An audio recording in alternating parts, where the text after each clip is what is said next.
So when we talk about how Neurooptimal operates, right? And you Right. were saying like, let's clarify what's actually happening when we take that voltage from the scalp and it's Mhm. going into the amplifier. Which is how we get a number.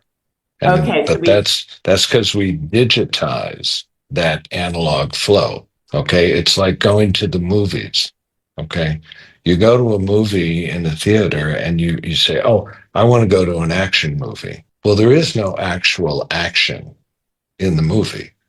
It's a sequence of static frames that are projected fast enough that your central nervous system says, oh, this is like real life. And the reason we call them flicks, or we used to anyways, is because in the earliest days, the technology only could record images so fast. And so you saw a flicker between the frames. Now that we have high speed, video, you don't see a flicker anymore. In fact, you can see much more of the nuanced moments, right?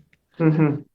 They were called flicks because okay, we're going to go to the flicks because you could see the flicks. Okay, but so it's we think that oh, I'm going to see an action movie. Nothing actually happens. EEG and neurofeedback is kind of like that, but in reverse.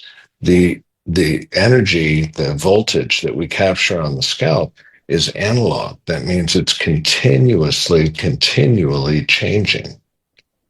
But we snapshot it. And in our instance, using the ZAMP, it's 256 times a second that we take a snapshot. Does that make sense? So Mhm. at, Yeah. set at the first 256th slice, maybe there's 5 microvolts. And then at the next one, there's -3. That in and of itself doesn't mean a lot. It's just numbers.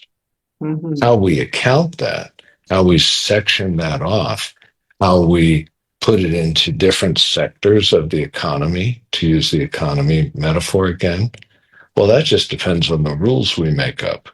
Does that make sense? Yep, So it does. alpha is theoretically for most people 8 to 13 hertz, but that entirely depends on how you do the analysis. And It, that's where the joint time frequency analysis comes in.